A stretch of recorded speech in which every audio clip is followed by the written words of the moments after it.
Jemi rikthyer në studio dhe na ka ardhur mikesha e emisionit ton, mjeke ginekologe Glantina Dema, mëngjes doktoresha, mirë se erdhe. Mëngjes. Je bërë shtëpi se nuk ka, domethënë nuk na shtyhet java pa na ardhur një herë ditë pak këtu. Po ka ndonjëherë që vjen dot për shkakun se normale ka çështjeturën e punë kështu, po ne të duam shumë, prandaj duam që të kemi në emision. Edhe unë e nis ditën shumë bukur me ju dhe realisht me shumë kënaqësi. Faleminderit shumë. Edhe ju falenderoj. Sot do të flasim për një temë që është pak e veçantë, le të themi, është edhe nga ato fenomenet e rralla, ka njerëz që mund të jenë skeptikë dhe mund ta dëgjojnë seriozisht janë këto rastet që mund të ndodhin, por ashtu siç edhe e prezantoi Romina edhe pak më herët, janë këto lindjet që ti kupton pas disa muajsh, ti nuk e di fare që ke në trupin tënd një fetus. Pra, ka ndodhur raste edhe në Shqipëri. Fenomen i rrallë mund ta quajmë? Në fakt, po, këto janë raste të rralla. Terminologjia mjekësore është shtatzani kriptike, pra quhen shtatzani kriptike, shtatzani që nuk kuptohen deri në fazat të avancuara të shtatzanis dhe në disa raste të raportuara edhe në literaturë, por edhe raste të rralla në Shqipëri, janë prezentuar në momentin e fundit kur ka filluar procesi i lindjes. Si ka si ndodh? Në fakt, në rastet të rralla, prezantimet e shenjave të para të shtatzanis mund të jenë atipike në pjesën në disa raste, por gjithashtu ndodh edhe që disa persona, siç mund të jenë adoleshentët që nuk kanë njohuri për shëndetin seksual edhe nuk kanë informacion për shenjat e shtatzanis, janë totalisht të pa informuara dhe sigurisht nuk mund t'i kuptojnë këto shenja. Pra ju thoni që mund të ketë shenja, pra mund t'jenë aty shenja, por është problemi personit vetë që nuk arrin dot që t'i perceptojnë në një pjesë të rasteve. Eksakt, pra mund të ndodhin të dyja rastet, ose të jenë shenja të lehta që ato kalojnë pa u vënë re, ose mund të jenë shenjat, por për arsye, domethënë, siç thash, tek adoleshentët kryesisht, ose të gratë që janë në perimenopauz, që mendojnë se po futen në menopauz edhe nuk ka shanse të ndodhi më shtatzania, pra e mohojnë në subkonsciencën e tyre që mund të ndodhi një gjë e tillë, dhe këto sigurisht nuk i kushtojnë rëndësi dhe mund të prezantohen ose në faza shumë të avancuara, ose raste të rralla. Ama doktoresha, ka dëshmi të vajzave që thonë që unë kam pasur një cikël të rregullt gjatë gjithë 9 muajve të shtatzanisë që nuk e dija, nuk kam pasur bark, por mund të kem pasur një shtim në peshë që ne konsiderojmë normale ndonjëherë, një shtim të vogël, e themi jam shëndoshur pak. Çfarë ndodh në këto raste? Ku rritet fetusi nëse nuk ka një bark? Atëherë, kjo është e drejtë, sepse normalisht ka gra që prezantohen me një bark shumë të vogël, dhe sigurisht këto mund të jenë rastet dhe për këto arsye gratë nuk e vënë re, sepse nuk ka një rritje të dukshme të barkut, ose mund të jetë rritje e barkut, por që ato e konsiderojnë si fryrje barku, si shtim në peshë, pra diçka që nuk e lidhin me shtatzanin. Dhe në fakt, kjo ndodh kryesisht në ato vajza dhe gra që kanë kryesisht çrregullime të ciklit, sepse në përgjithësi ato gra që kanë cikël të rregullt, në pjesën më të madhe të rastet, një vonesë madje dhe me një ditë, në pjesën më të madhe të rasteve, sapo i kalon një ditë apo 2 ditë vonesë cikli, ato paraqiten direkt tek mjeku apo bëjnë një test shtatzanie. Kështu që në këto raste, do me thënë është pak më e pamundur të ndodhi kjo. Pjesa tjetër është kryesisht në ato që kanë çrregullime cikli, pra fenomeni i çrregullimit të ciklit është bërë normal tek ato dhe ato sigurisht nuk i vënë re dot këto vonesa. Kjo mund të ndodhë, siç e kemi diskutuar në raste të tjera, që çrregullimet e ciklit që vijnë nga sindroma e vezores polikistike, apo çrregullimet të tjera hormonale, disbalanca hormonale, apo në gratë që, siç tham, që po futen në fazën e perimenopauzës, që çrregullimet e ciklit fillojnë të vihen re, por sigurisht nuk përjashtohet mundësia për të patur një shtatzani në këto mosha, dhe madje ato gratë duhet të jenë akoma më të kujdesshme, sepse duke patur këto çrregullimet e ciklit,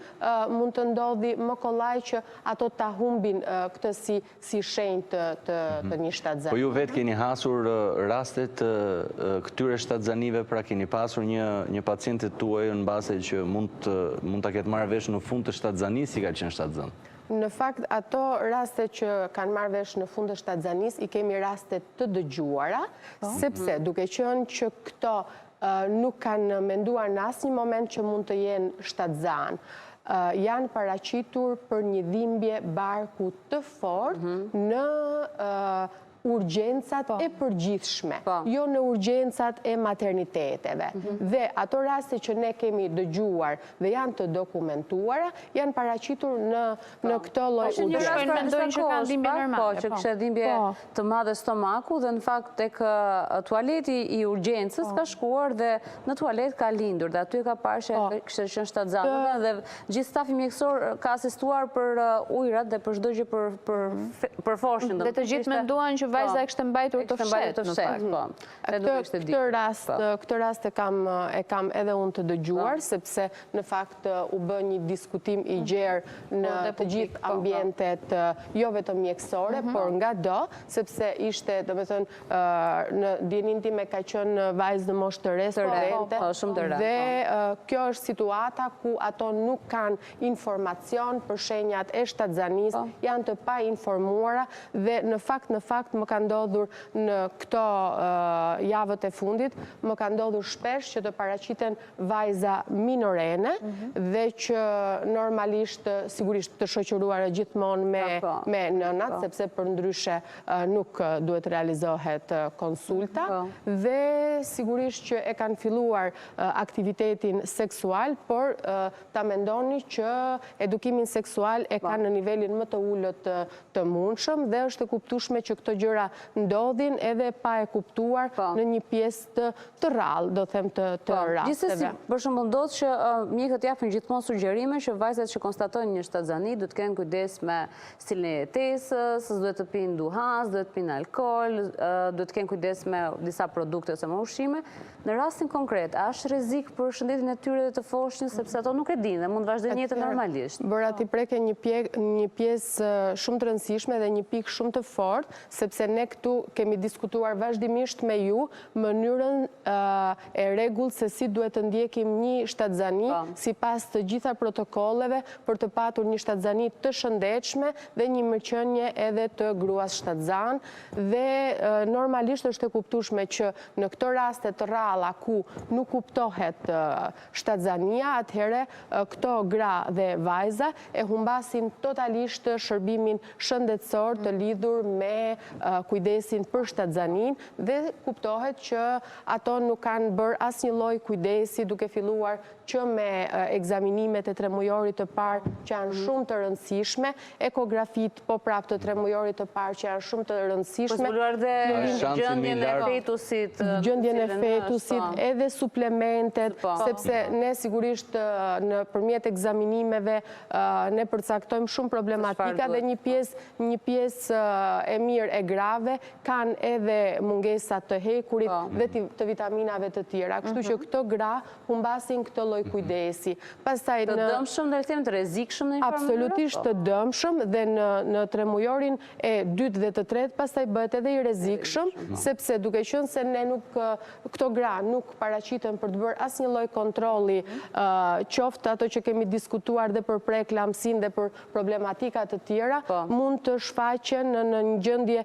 shumë urgjente dhe që rrezikojnë sigurisht jetën dhe duke qenë se këto paraqiten siç e tham në shërbimet e urgjencave të përgjithshëm, është e kuptueshme që humbasin kohë edhe në atë menaxhimin e duhur të një urgjence obstetrikale. Po shanset për fatalitet arriten për fatalitet të fëmijës mbasi në lindje? Patjetër që po, sepse një mungesë e kujdesit gjatë gjithë shtatzanisë dhe sigurisht e fokusuar pastaj edhe në tremujorin e tretë, që mund të ndodhin lindje para kohe, që ne e dim dhe kemi diskutuar vazhdimisht sa e rëndësishme është kujdesi në tremujorin e tretë dhe nëse ndodh një lindje premature, pra para kohe, dhe ndërkohë që këto mund të jenë paraqitur në urgjencat e përgjithshme, i duhet kohë pastaj për të shkuar në maternitet edhe për të bërë për edhe reanimacionin e bebit. Pra është humbje kohe. Ne i kemi rastet të ndjekura dhe i kemi aty përballë dhe po prap do me thënë rreziku është shumë i madh kur një bebe lind prematur dhe në këto gra që tham kanë edhe barkun e vogël, predispozita është edhe për një peshë shumë të ulët në lindje, që tregon për ato IUGR-t apo vonesat e rritjes së bebit, që kuptohet predispozon për komplikacione të bebit, po sigurisht edhe të nënës në rastin e preeklampsis, apo diabetit, apo problemet të tjera të pakontrolluara. Doktoresha, një shtatzënie fshet, a del në një test shtatzënie? Sepse ka dhe dëshmi të vajzave që thonë testet më dilin të gjitha negative. Në fakt, Romin, edhe kjo është pikë e rëndësishme, sepse në momentin si që a thash për shembull që vajzat ndonjëherë dhe me një ditë vones vinë paraqiten dhe duan të bëjnë eko dhe unë paraprakisht i them, shiko, sot ne do ta bëjmë ekon se ju jeni paraqit deri këtu për t'ju hequr merakun. Por, unë sot nuk pres të shoh asnjë gjë brenda kavitetit të mitrës, kavitetit uterin, sepse është shumë shpejt. Duhet të paktën të ketë kaluar 2 javë që të duket mirë shtatzania brenda mitre për të vërtetuar edhe rafjet e zemrës. Dhe nëse bëhen testet e shtatzanis direkt në këtë moment ku akoma nuk është shfaqur hormoni i shtatzanis që është beta-HCG-ja, që kryesisht e bëjnë nëpërmjet testit të shpejt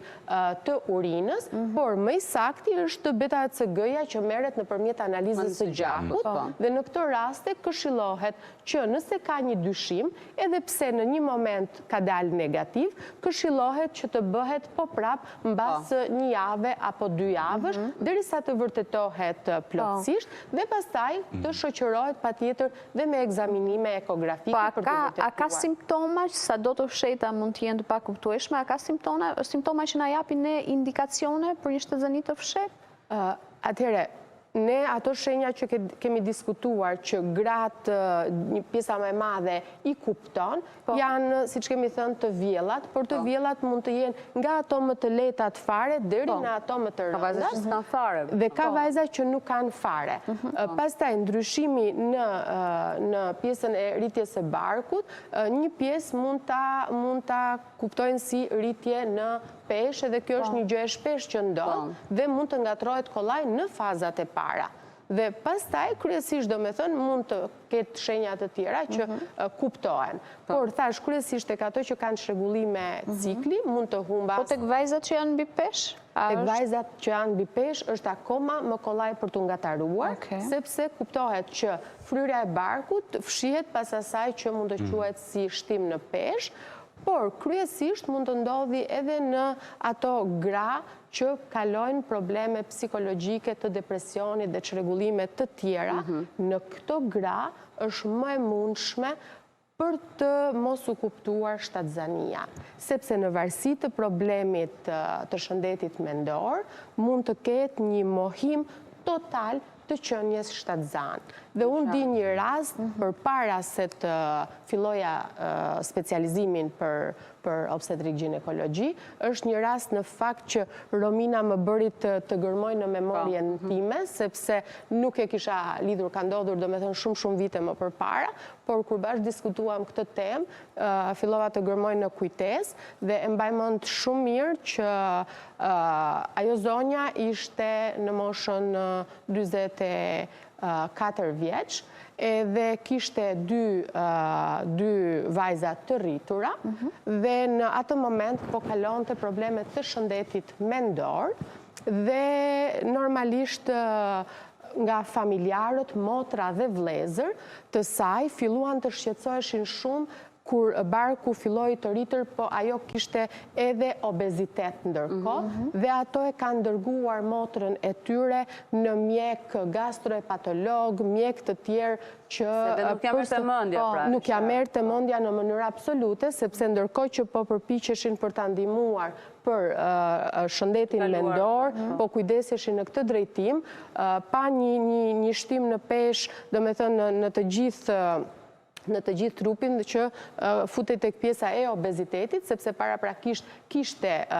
pas shtim në peshë dhe u bën të gjithë kontrolet e tjera dhe një mjek me eksperiencë i tha që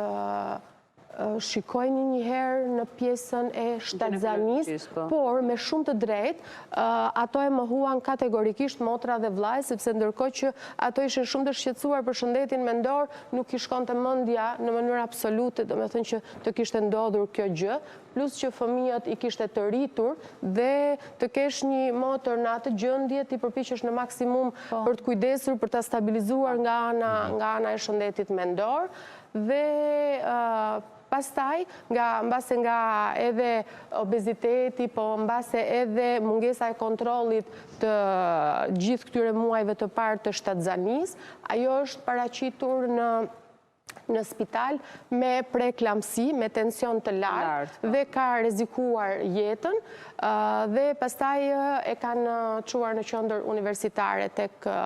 mbretëresha Geraldine në mënyrë urgjente. Ishte pak para kohe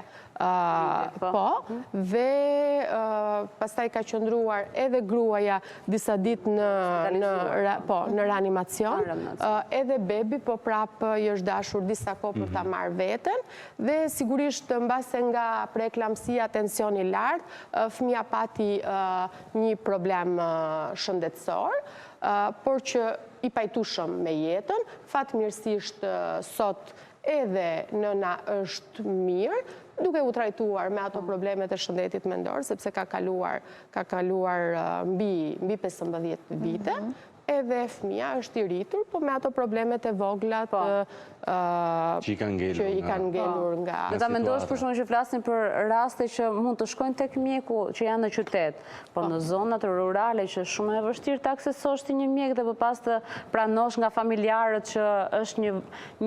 vajza e shtëpisë tonë, është shtatzan, po nuk e ka ditur, domethënë. Sepse fillim në probleme të tjera të mentalitetit, edhe të paragjykimit, edhe të çohet në vizitë tek një mjek ginekolog. Pra e ka më mirë të qenë tek ai stomakut, ai i zorës së trash, ndoshta tek një person tjetër se sa tek mjeku që duhet patjetër të vizitohet.